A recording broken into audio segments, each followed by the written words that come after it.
మహేష్ బాబుతో మురుగదాస్ ఓ భారీ చిత్రాన్ని తెరకెక్కించాలని ప్లాన్ చేస్తున్నాడు. ఈ చిత్రానికి 100 కోట్ల పెట్టుబడి అవసరం అవుతుందట. మహేష్ లాంటి సూపర్ స్టార్ కోలీవుడ్ తో పాటు బాలీవుడ్ లో పేరున్న దర్శకుడు కలిస్తే ఇంత పెట్టుబడిని వెనక్కి రాబట్టుకోవడం పెద్ద విశేషం కాదు. అందుకే మహేష్ బాబుతో ఈ చిత్రాన్ని తెలుగు, తమిళ, హిందీ భాషల్లో రూపొందించాలని మురుగదాస్ సన్నాహాలు చేస్తున్నాడు. ఇప్పటికే దీనికి సంబంధించిన కొన్ని స్టోరీ లైన్స్ కూడా రెడీ అయ్యాయట. వాటిలో ఏది అయితే బాగా ఇంట్రెస్టింగ్ గా అనిపిస్తుందో, ఎక్కువ అప్పీల్ ఉంటుందో చూసుకుని వచ్చే ఏడాది ఏప్రిల్ నుంచి షూటింగ్ స్టార్ట్ చేయాలని అనుకుంటున్నారట. ఈ సినిమా నిర్మించడానికి కొన్ని కార్పొరేట్ సంస్థలు కూడా ఆసక్తిగా ఉన్నాయట.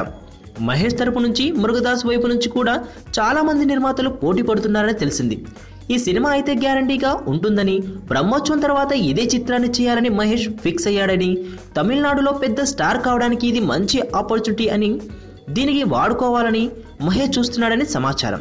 బ్రహ్మోత్సవం చిత్రాన్ని కూడా తమిళంలో నిర్మిస్తున్న మహేష్కి మురుగదాస్ లాంటి బ్రాండ్ తోడైతే ఉండే అడ్వాంటేజ్ వేరేలా ఉంటుందనేది నిజం.